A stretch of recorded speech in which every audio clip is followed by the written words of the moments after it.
Good afternoon. It's Tuesday, September 18th at 4:30 p.m. I'm Chris Joe with today's top stories.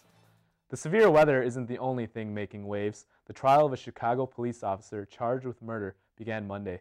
Jason Van Dyke shot 17-year-old Laquan McDonald 16 times on October 24th, 2014. McDonald's death garnered national attention when the judge ordered the release of dashboard camera footage. In the opening statements yesterday, the prosecutor counted all 16 shots for the jury while pounding the podium for effect.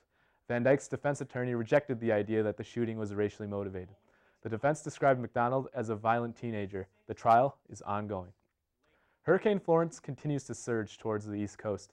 Residents are fleeing rapidly in anticipation of the historic storm. Weather experts are predicting the Category 3 storm will produce more fatal flooding and rain farther inland than originally expected. North Carolina Governor Roy Cooper advised citizens to take shelter and remain safe. Now is not the time to try to return home. Many roads across North Carolina are flooded and impassable, and the roads in many areas are getting worse. Resist the urge to go out and check on the damage.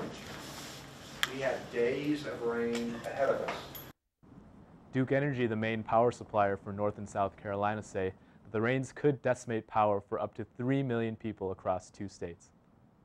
Hurricane Florence is just one example of the natural disasters happening around different parts of the world. Typhoon Mangkhut hit China Sunday afternoon local time. Hong Kong officials say more than 200 individuals have been injured despite the area dodging the worst of the storm.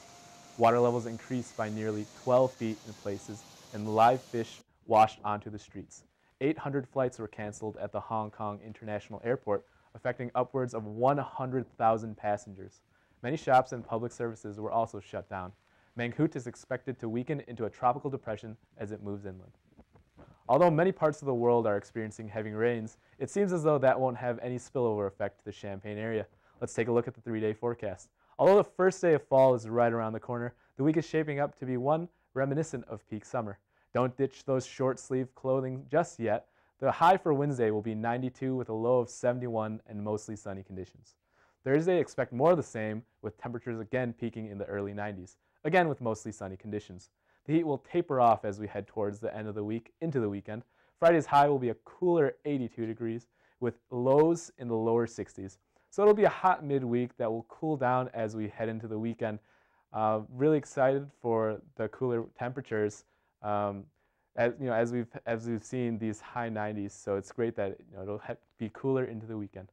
Hurricane Florence has devastated much of what was in its path, but today we learned about a different, more helpful type of Florence.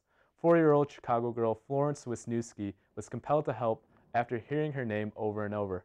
Her parents put out a donation box on their front porch and at Florence preschool to collect food and other supplies for hurricane victims. Florence and her family has collected hundreds of dollars worth of donations. For more of our stories, give us a like on Facebook or follow us on Twitter. For the most up-to-date information on weather, be sure to download our app. And that's it for this UI7 News Update. For all of us here at UI7 News, I'm Chris Joe. Have a good evening.